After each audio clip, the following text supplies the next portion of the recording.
Hi everyone, for those of you who are just joining us, we will be getting started very shortly. We're just waiting for a couple more people to join in and we'll be getting going in a minute or so.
Okay, hi and welcome everyone, and thank you so much for joining us at this next session of the Start Network Assembly. You have joined us for the announcing the results of the Working Differently challenge, and we've been really excited about this particular challenge this year and really excited to have this session to announce the winners. So thanks very much for joining us. I'm going to keep you all in a little bit of suspense about launching the winners, and I'm just going to run through just a couple of quick points about the challenge and why particularly we wanted to do this challenge this year, and then we'll get on and announce the winners fairly quickly and give them a chance to also speak to you today. So this is just a half-hour session. We'll get through this fairly quickly. But just a little word on why is Start Network particularly interested in innovation? What is it that we have sort of embraced here, and why do we think it's important? And just a couple of words on this, really. One is that as an organization, as you know, we've really embraced the notion of systems change, and in particular, moving to a humanitarian system which is really locally led. And we think really fundamentally that's a pretty major systems innovation. And to be successful in that, we're going to have to embrace a whole bunch of different innovation techniques and tools about working in complexity and using design thinking. And that's really probably the main reason why we've decided to embrace innovation of one of the strands of our ways of working. It's going to involve changing roles for all sorts of organizations. And going through that process of change is going to involve some really kind of complex thinking about what new roles need to look like. We've embraced things like human-centered design that gives us an opportunity to really put communities affected by crisis at the center of humanitarian response, to give them a position in designing and implementing programs that give them dignity, that give them control and give them leadership in humanitarian response, and to start building locally driven humanitarian solutions that are contextually appropriate and locally designed. That's just some of the reasons why we've been embracing innovation as a technique. For this challenge was particularly focused on member agencies and also the partners of member agencies and hubs working together. This we felt was an opportunity to introduce some of these innovation techniques and tools, particularly to our member organizations. We hope it will give them some experience in working in innovation. It'll give them some experience of using some of these design tools, for example. We'd love for this challenge to surface some good ideas that are kind of bubbling away out there and maybe haven't yet made the mainstream. They need an approach which is a bit more risk tolerance to be able to support those ideas and take them from being young ideas to being more mature and developed ideas. We obviously want to be able to support the participants to develop those solutions further and give them an opportunity to develop those solutions. And we want to be able to showcase those ideas to the rest of the network to say, look, these are some of the things that are going on amongst your partner organizations. And these are some of the approaches maybe you could partner with in the future as these ideas get more developed. Excuse me. So this challenge was particularly looking for sort of ideas, things that were kind of working away but haven't yet made the mainstream. And we sort of identified a few areas that we thought would be really relevant. Obviously, COVID-19 this year, everyone has to adapt and change their way of working to work in the context of COVID-19. But other than that, we were really interested in locally led assistance. What does that look like, and what is the cutting edge for that? Programs that work on accountability to crisis-affected communities, and more broadly in the area of social accountability. And these actually, some of these, of course, are new, particularly COVID-19, but some of these are things that came out of our assembly last year that some of our members identified in a session as being real priorities at the moment for us to work on. And the approach that we'll be really pushing through this challenge is one of testing, of prototyping, of iterating and learning. This is not about coming into a program with a preset idea. This is about using tools that enable us to learn and iterate as we go along. So we're trademarking the no log frames approach. For those of you who remember the Naomi Klein's No Logo book of about 20 years ago, probably this is the next level. There'll be t-shirts coming out afterwards. So what we were looking for really was a problem that was particularly relevant. So we actually did accept a few submissions that were not in those preset areas, so long as the applicants were able to demonstrate the relevance of that problem locally. We're looking for a team that's bringing diverse perspectives, but particularly willing to change and adapt their ideas. And we're looking for a solution area that is built on user feedback, right? So this is not all about the participants' ideas. It's really about who the users are and what their ideas are about what will work. The prize itself includes what will be a customized package for each of the winners. So we're going to be very much built around a mentorship and coaching approach. There will be access to a development budget. And there'll be other things like, for example, guidance on the use of digital technology. We'll be very much about networking and making connections to peers and potential partners. Thinking through business models, again, working on prototypes, testing those prototypes, and thinking through how to solve the problems that will inevitably come up along the way. So that's me going through very quickly, just a very quick overview of this process. We're very lucky on the program to have a partner working with us called ThoughtWorks. ThoughtWorks has been supporting some of Start Network's programs for a couple of years now, in fact. They worked with us very closely on the DEP Labs program, which some of you may be aware of, which was a community-led innovation program. I'm just actually going to invite Nag Kandukuru from ThoughtWorks to say a few words for us. Just to introduce to us, Nag, maybe if you will, on particularly why this challenge is important for ThoughtWorks and why you are what you are bringing to the program. Sure, thanks, Neil. And for us, it's an absolute privilege to be working on the program and with you as well, Neil. Before we do say something about what I might be able to do and what we might be able to bring to the program, a little bit about ThoughtWorks. We are innovation advisors to the challenge, as Neil mentioned. And we're a global consultancy specializing in technology and innovation. We've been around for around 27 years, and we've advised and worked with thousands of public sector, private sector, development, humanitarian actors, and so on. And some of the names familiar to this group would be UNICEF, MSF, etc. We're currently around 9,000 people in 15 different countries, and we're very, very close to $1 billion in annual revenue. And as Neil mentioned, we work very closely with the DEP program, and some of you will be familiar with it. DEP is Disasters and Emergencies Preparation Program. And we work with roughly 45 grassroots innovators in all kinds of domains: agriculture, finance, livelihoods, and so on, in Kenya, Bangladesh, Jordan, and the Philippines. A very rewarding program, not just because we were able to make a difference to the innovators in the communities, but also because we were able to bring very interesting methodologies to the fore. For instance, how do you rapidly prototype an idea so that you get feedback from users as quickly as you can? Because it is possible for you to spend months upon months, years upon years, perfecting your idea, and then when you go out into the field, it doesn't work. So one of the things that we've been advocating is get to the field as quickly as you can using rough and ready prototypes. So there is a number of techniques to it. There's an art to it. There is science to it.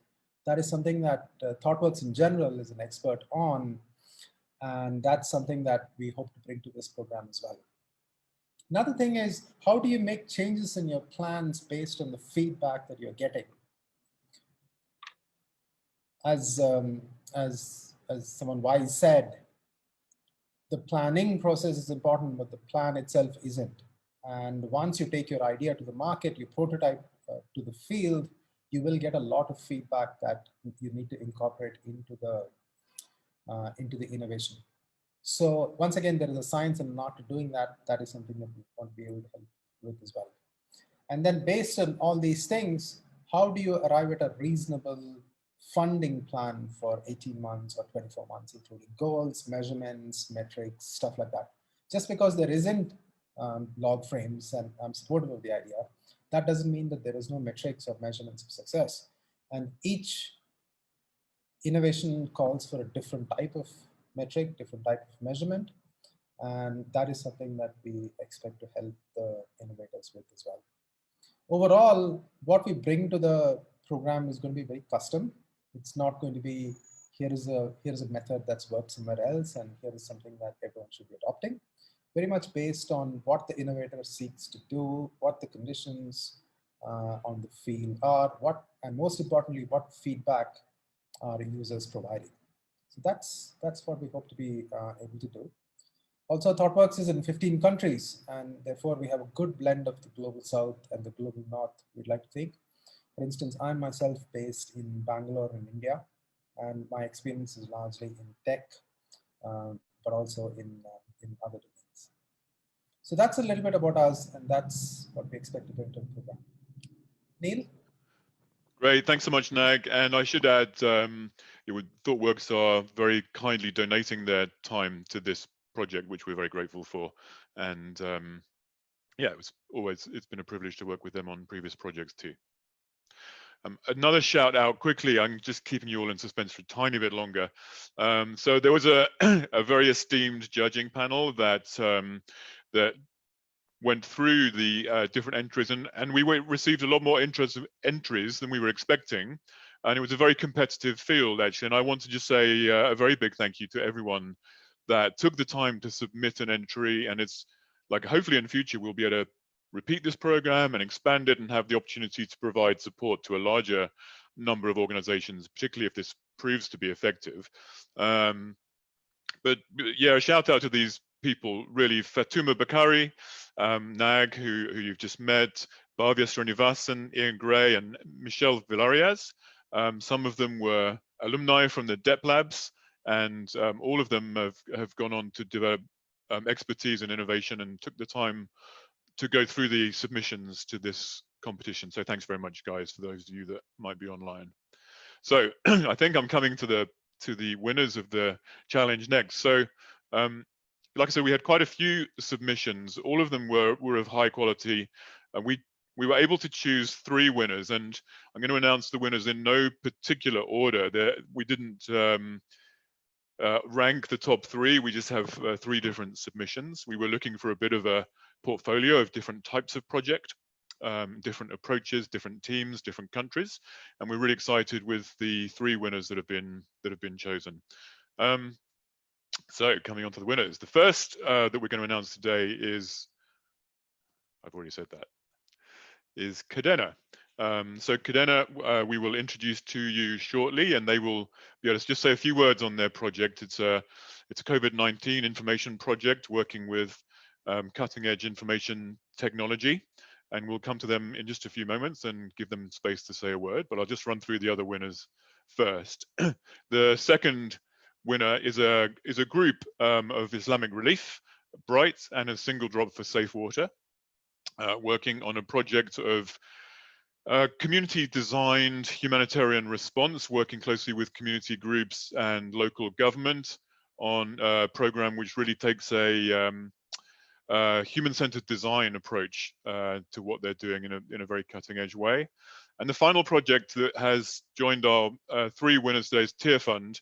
Tier Fund's project is looking at the use of alternative currencies in Ethiopia as a way for supporting local livelihoods, particularly in the COVID-19 environment, which is obviously economically very challenging.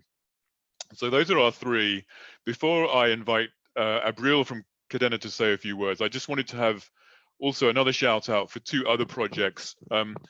Health Nest Uganda and the Living Water community in Trinidad and Tobago were both ranked equal 4th. And so you guys were really, really close, and we'd love to stay in touch. And I just want a big shout out to you guys for the very excellent submissions that you guys put in as well. So I'll just come back maybe to Abril Pays. And Abril, can I invite you just to maybe say a couple of words, share a little bit about your idea that you submitted and why it's important to you? Sure, I'm gonna share my screen. Can you all see it now?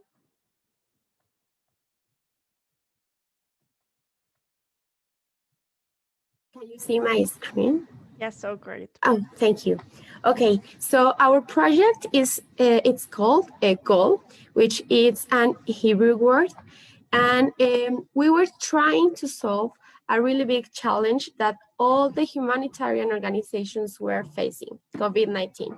So what was going on in our country by the beginning of the pandemic? There was a generalized misinformation in the society, and there was a lack of understanding what was different between COVID-19 and any other kind of flu. And people didn't know how it was prevented and which were the consequences of it.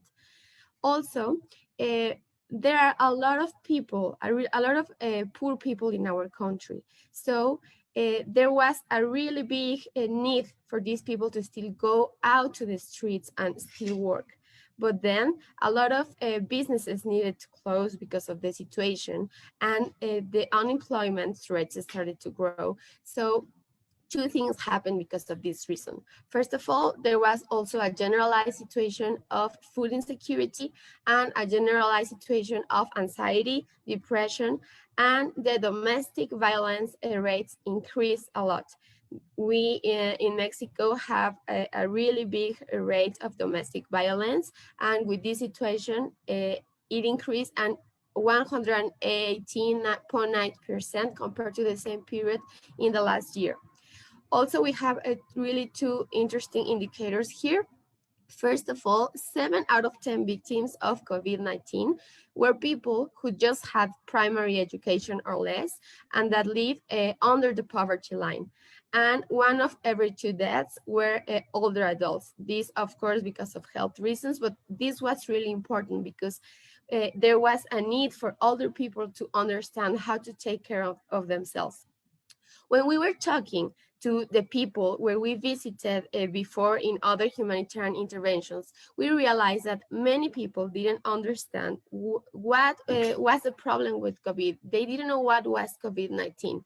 So we realized there was a big need to spread information in an accessible way, because the information that the government was spreading on national television was not enough and was not accessible for everyone.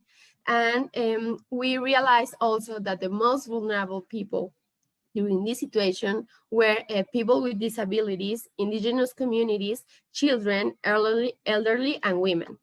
So we wanted to create something that had massive reach with no cost for the people.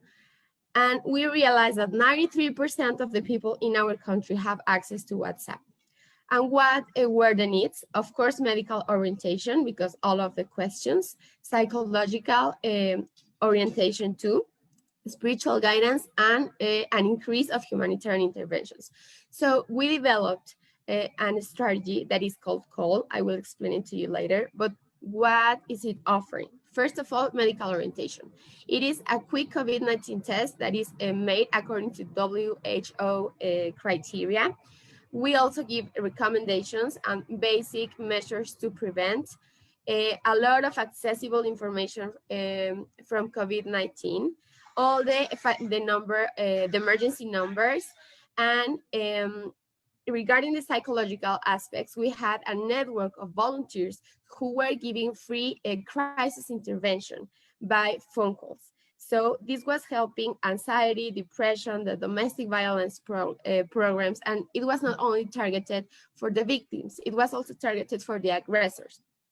Spiritual guidance, the religious aspect of the people is really important for them. They were used to celebrate the religious practices inside a building. So giving them the facility to receive this spiritual guidance through distance and with no cost helped them a lot with the psychological aspects and as a dignity of the human being too. And of course, it was a tool that helped us to know all the new needs that we're creating on the ground regarding especially food security. But this tool needed to be made with gender perspective, needed to be accessible for people with disabilities, needed to have information in indigenous languages, and it needed to be accessible for all people too. So we reached national institutions that were working with these particular vulnerable groups, and we received a lot of training to them. We merge all of this information and we create this strategy. What is it?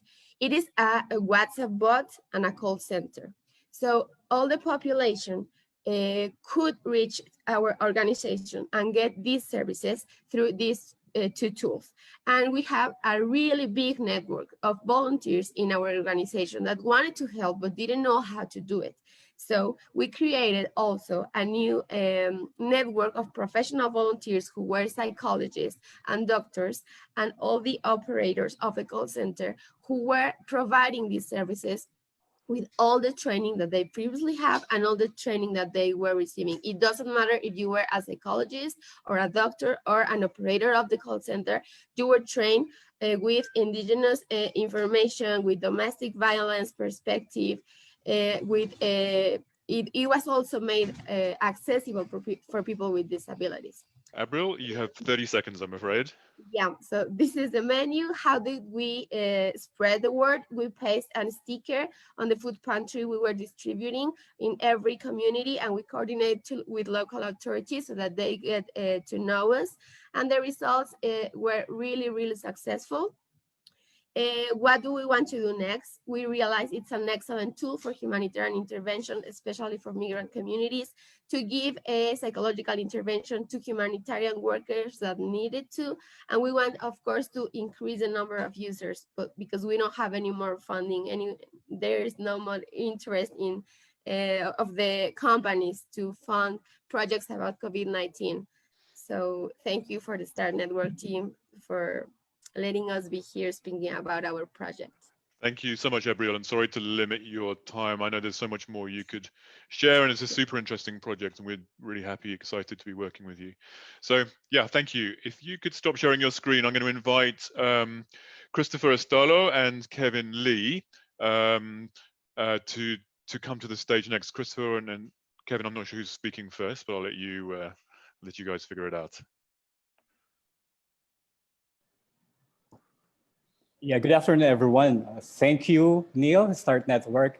Happy 10th anniversary, and to our esteemed judges for the opportunity to speak today. I'm joining with me is the Executive Director of A Single Drop of Safe Water, he's Kevin Lee. The project is a partnership collaboration.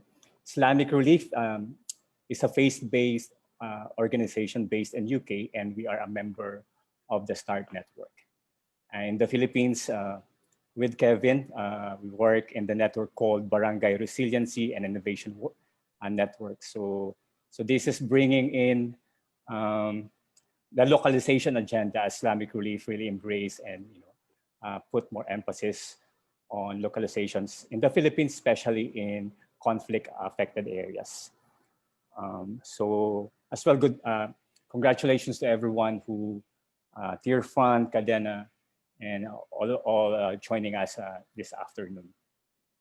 So a bit of this project, and then Kevin Lee, my colleague Kevin Lee will be able to elaborate further. So this is a long-term crisis where standard NGO response model are sustainable. We wanted to model a governance-based approach at the lowest level. We call it barangay, where local governments and communities are able to prioritize issues and develop their own solutions, or network with assistance suppliers from a position of power so as to effectively direct the right aid to right places. So I'll stop from here, then over to you, Kevin. Thanks, Chris, and thank you to the START Network for this opportunity. So brief background on how we developed this is we developed the theory of change within a social entrepreneurship ecosystem of Ashoka. So I am an Ashoka Fellow through Single Drop. And through this network, we came up with a theory of change, trying to leverage government systems to improve the way that they approach the response to COVID-19, as well as response overall, knowing that the largest resource we have in country is the government for funding and the communities themselves as far as human resources. So we developed this theory of change quite early on, March, April. We were Single Drop, we were working with Archinova funding, doing some disaster risk reduction in the WASH context work in Puerto Princesa and Palawan. And what we did is we kind of bullied them into supporting this new system of working. And so we changed the way that we did the planning process to be more human-centered. And basically, the biggest change we did in the planning process was actually asking people what they knew about COVID and leveling off, and asking them about their experiences. And from that, then we started developing what was our vision for the future and the ideal situation, and then started running scenarios of different infection points, etc. And from that, we were able to come up and analyze gaps. So what we want to do is we have to have systems thinking so that we can actually leverage government systems. So we use the human-centered approach for the design and for the planning process, but then made sure that it fit in with government planning procedures and planning frameworks. So the thing that makes this important to us is that outside NGOs and outside experts, we get rid of any pretense of outside assistance. And what we're doing is we're just facilitating the communities and local governments to go beyond just participating in their response, but actually leveraging their own resources and capacities to do it themselves. So this is why we call it Barangay Resilience and Innovation through Empowerment. So once we do the planning is all in good, but now we're trying to work on how do we take those gaps, those high priority gaps, and turn them into solutions. So we're now in the process of developing a design thinking workshop so that we can work with the communities and the local governments to actually brainstorm and figure out how to solve these problems and prototype them and test them throughout Kevin, the process. I apologize, you have 30 seconds, mate. Yeah. So ultimately, what we're doing is we're doing the human-centered design to identify the gaps, and then we're looking at going through the design thinking to come in with solutions. And we're doing this under 3 pillars, which is governance and data management, behavior change and communication, and then basic service delivery and assistance. And so we're hoping that through this process that we actually empower communities, not just to react to COVID-19, but to be actually more resilient in the future. Thank you. Awesome. Thank you so much, Christopher and Kevin. We're really looking forward to seeing how that program develops as well. And then finally, I'd like to hand over to Mikhail Tesfasilasi from Tier Fund in Ethiopia. Mikhail, please tell us a bit about your project.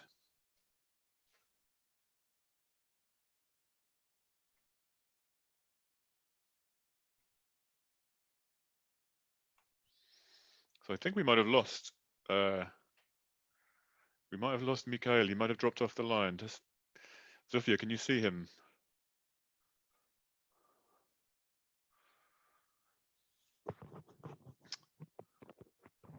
Zofia, if you can see, I think Yes, Mikhail's. one second. Okay. If he's not there, if you can see David in the audience. Oh, Mikhail is back. Yeah. Hi, Mikhail. Go ahead. Can you hear me now? Sorry. Yeah, for perfect. the... Yep. All good. Yes. Right. Yeah, okay. I was trying to open the video. Thank you very much, first of all, for giving us this chance and trying to work on this innovative idea. Thank you, Start Network. Michael, the Global Agriculture and Market Advisor. I'm based in Addis. Our new idea is on community inclusion currency.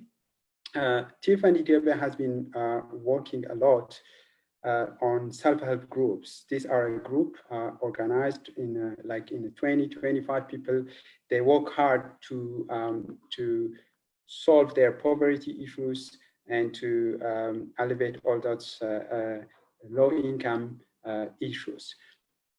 So we have been working with them to empower with some local organizations, but when the COVID comes, they lost the businesses. They lost everything. The businesses, the employment was going down. So we tried to help them by introducing a new digital currency to these groups. So it's important for us because it's it's an innovative idea. And it's a way to solve their problems by their own means. So we are working on their resilience and we give them some room to invest the cash on highly needed items. Because most of the self-help groups, they have small restaurants, small shops. They are selling some breads or injera, local bread, to the restaurant, and the restaurant business was also reducing. But there could be a linkage within the group or with other groups, but they need cash. So that cash is limited because of the economic downturn. This is an innovative idea that helps them to free some money. Then there will be a digital currency revolving around.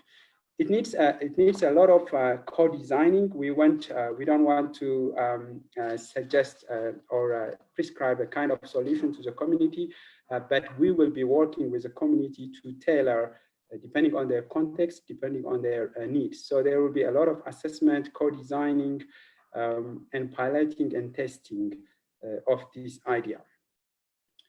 So Tiffany has been working a lot with local organizations. We have that platform, which is a great start.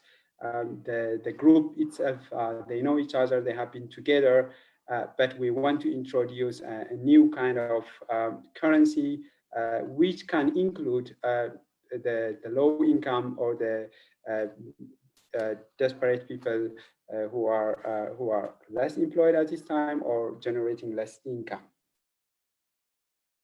By doing this, we facilitate the economic growth within the country, within the small village. That money will continue to revolve even without spending the paper money that's printed in the country. So this is the whole idea. Thank you very much. Brilliant, thank you, Mikhail. Yeah, so we are, we're really excited to have these 3 projects. We're excited that they're going to be going on a journey over the coming months to develop these ideas further and hopefully to iterate on their ideas with the support of ThoughtWorks and make them stronger. So we'll be sharing their journey on the Start Network websites as we go, if you would like to follow them. And let me actually put up my email address as well, because For those of you who would like to know more, let's see if we can get that to actually work. There we go. For those of you who would like to know more, please do get in contact with me. I can hook you up with any of these 3 teams if you would like to ask some questions directly or think about replicating some of what they're doing in places where you're working. With that, I'm sure would be an option as well. So yeah, thank you so much, everyone. I think we're more or less out of time, but just to say big thanks to everyone for participating. Thanks again to all the applicants, to the judges, and to ThoughtWorks. Enjoy the rest of the assembly. Thanks, everyone. And congratulations to all the Yes, thank you, everyone. Thank you, Neil and Sophia. Thanks. Bye. Thanks, guys. Thank you. Thank you, Much appreciated. everyone, and congratulations. Thank you, Gabriel. Yeah, you too. And happy 10th anniversary to Start Network.